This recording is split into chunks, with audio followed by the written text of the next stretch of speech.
Oh, good afternoon, Toastmasters.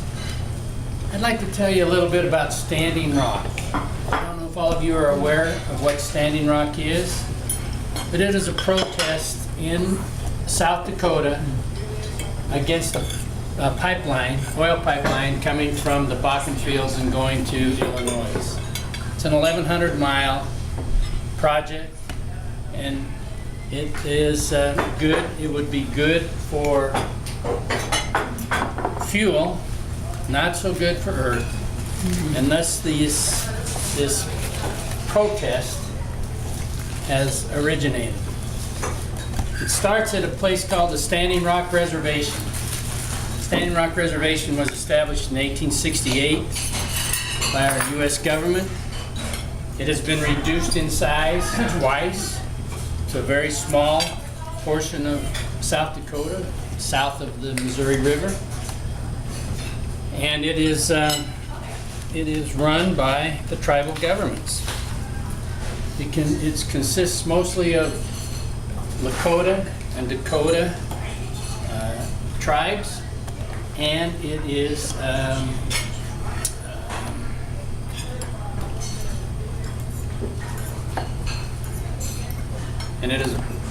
it's very small.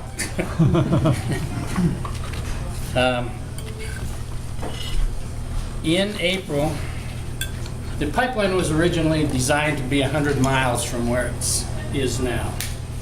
Would have not impacted any reservations. However, for financial reasons, they moved it to a different location. They did that, and then it impacted the Standing Rock Reservation. In April of 2016, protests started. There was a camp called the Sacred Stone Camp that was the original name of the camp is now the Oceti-Sakowin Camp, and it has just grown and grown and grown to just a very huge camp.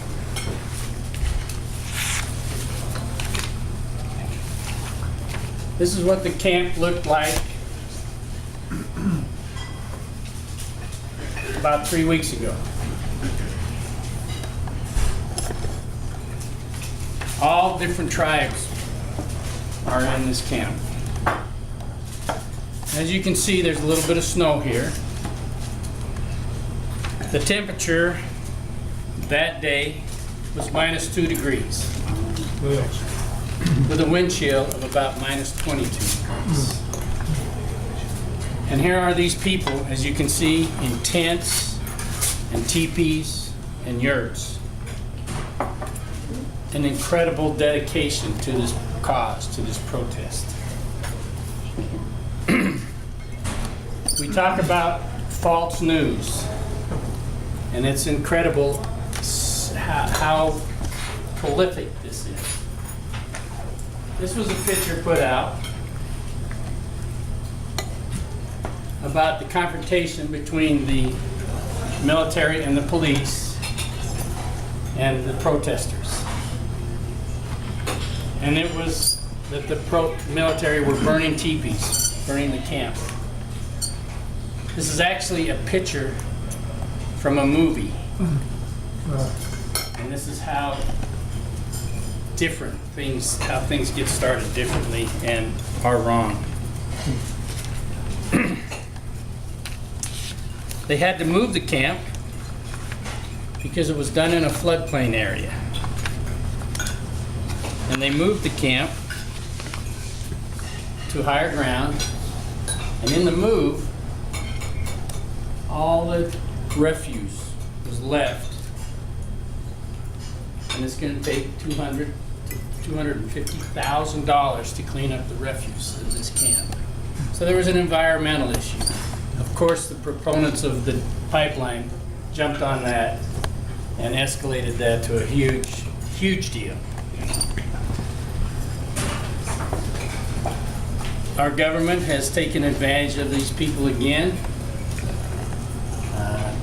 President Trump signed a declaration that authorized the Army Corps of Engineers to do an easement and forego some of the processes that are normally done in a environmental concerned area.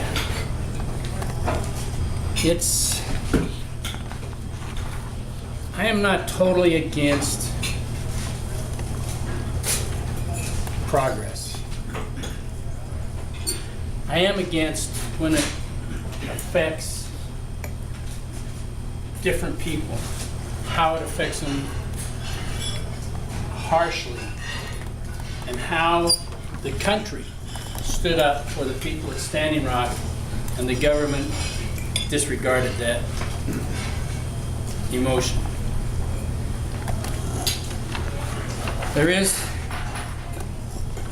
The pipeline is pretty interesting. It will be 100 feet below the water that they are trying to protect. It's a state-of-the-art pipeline. It's a good thing. It will help us keep our oil supply and our oil prices low. It supports jobs. It will actually produce 12,000 jobs. But what's that worth? Is it worth taking on and abusing our nation's peoples? I believe that we are a great nation. And I believe that the people of the nation should run the government and not the other direction. Thank you.